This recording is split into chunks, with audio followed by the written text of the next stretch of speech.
پسر فلانی فلان چیز شد بکیرم، فلانی با دختر فلانی ازدواج کرد، پدر خانومش براش اونجوری کرد بکیرم، فلانی اومد با فلانی اونجا تو خونه افتادی بازم بکیرم.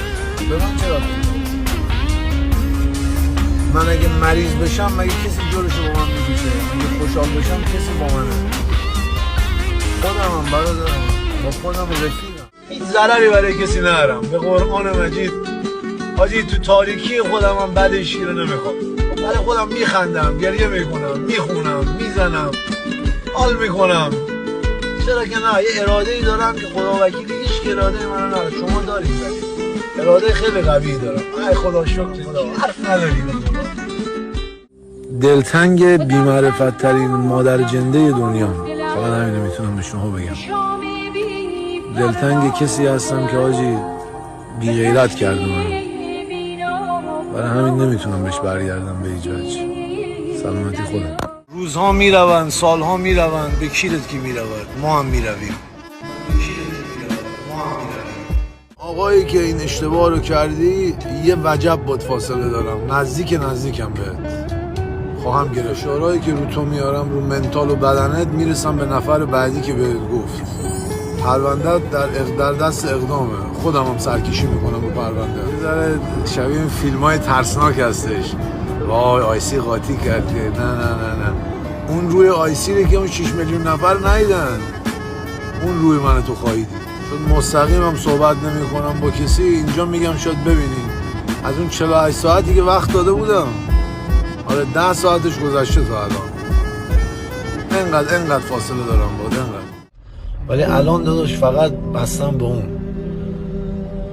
چون انسان ها بیرحم هستن داداشی، انسان ها بیرحم هستن. برای همین میبینی من دست به دامن خودم. نذار برادر من، نه اینترنت، نه ریاضیات، نه محاسبات خدا رو از تو دور بکنه.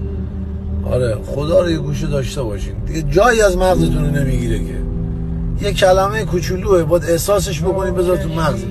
تو 200 تا رنگ حفظ کردی دیگه، زرد، سبز، مشکی، آبی، سفید. یه خدا رو مثل بغلش حالا به اونم فکر بکنی، به درد میخوره یه جایی. یه پروردگار بزرگ، ممنون به خاطر هر کاری که برای من کردی. ممنون از خودم که انقدر صبر داشتم، انقدر با پروردگار رفیق شدم. از هیچی نترس، غول زندگی خودت داداشی خودتی، هیچ کی حریف تو نیست. تمام انسان‌های دیگه همون پاوری دارن که تو داری، شاید اصلا پاور تو بیشتر باشه. شما غولایی هستین برای خودتون، چون امثال من و احسان اسلامی زورمو زدم که اینم. دختره تو بنز پشت من اونا. میدونی چیکار میخوام بکنم الان؟ میخوام پولمونم حساب کنم. پول دختره رو حساب کردم، الان اینجا وای میستم. خب این الان اینجا میاد بغل من دیگه، نها کن الان از این بغل الان میاد وای میسته، نها کن. اومد. بس بچه بده من شماره بدم داده. تمام اینا رو دیدی به خاطر اینه. باید کله رو کار بندازی، کونو تنگ کنی داداش، کاسبی کنی، قد بلند و خالکوبی و چش ابرو و اینا کسی کیرش هم نی داداش.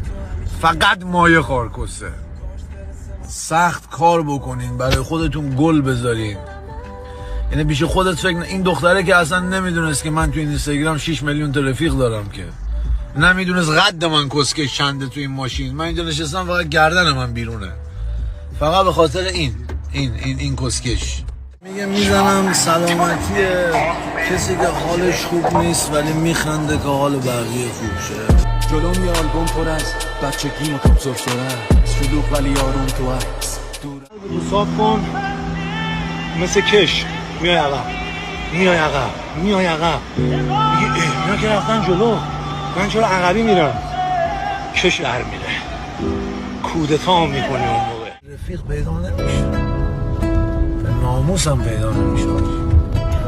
رفیق میدونی یعنی چی؟ رفیق یعنی که مثلا چه میدونم تو میخوای یه کاری بکنی داری جلو میفتی، یارو هم حال بکنه.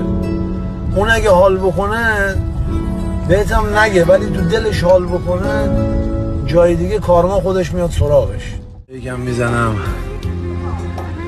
شعار اصلی من، گردن جلوی هیچ خارکسته خم نشه. اگه هم قرار گردن جلوی که خم شه، جلوی سینه سوخته خم بشه، چون دست رد به سینت نمیزنه. سلامتی.